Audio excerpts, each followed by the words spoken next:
मिथुन राशीमध्ये मृगशीर्ष नक्षत्राचा 3रा व 4था चरण, आर्द्रा नक्षत्राचे 4 चरण आणि पुनर्वसू नक्षत्राचा 1, 2 व 3रा चरण असे एकंदर येतात. मिथुन राशीच्या जातकांना ह्या आठवड्यात बुधाची प्रबळ साथ लाभणार असून संवाद कौशल्य व बुद्धिमत्ता यामुळे अनेक अडचणी तुम्ही सोडवू शकाल. आठवड्याच्या सुरुवातीला थोडासा गोंधळ असू शकतो, पण येत्या बुधवारपासून कार्यक्षेत्रात मोठी प्रगती कराल. नोकरीत असलेल्यांना वरिष्ठांकडून चांगले कौतुक मिळेल. सहकारी आपले मार्गदर्शन घेतील. व्यावसायिकांसाठी हा आठवडा उत्तम असून नवीन ग्राहक जोडण्याची संधी मिळेल. मार्केटिंग, जाहिरात, मीडिया, IT क्षेत्रातील लोकांसाठी हा आठवडा विशेष लाभदायक ठरणार आहे. जास्त उत्साहात मात्र चुकीचे निर्णय घेऊ नका. आर्थिक दृष्टीने आठवड्याचा शेवट चांगला असेल. अतिरिक्त उत्पन्नाचे स्रोत मिळवू शकाल. जुन्या थकबाकीची वसुली होऊ शकते.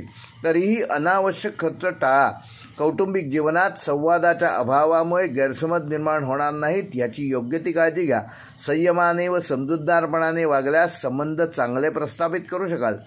वैवाहिक जीवन थोडे ताणतणावपूर्ण राहू शकते, पण संवादाने तुम्ही तो तणाव दूर करू शकाल.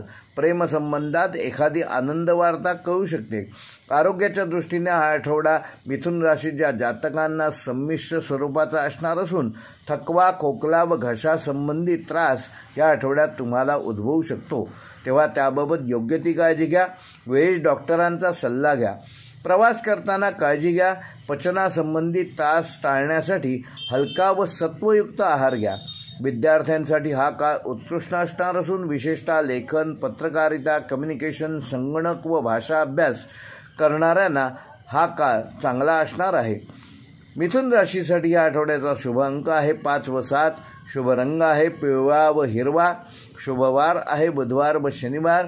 व मिथुन राशीसाठी या आठवड्याचा विशेष उपाय, येत्या बुधवारी लहान मुलांना हिरव्या मुगडाळीचे दान करा आणि ओम बुम बुधाय नमः या मंत्राचा बुधवारी 108 वेळा जप करा. त्यामुळे बुधाची कृपा तुम्हाला प्राप्त होऊन आर्थिक स्थिती सुधारेल आणि मानसिक स्थैर्य चांगले राखण्यात तुम्ही यशस्वी व्हाल.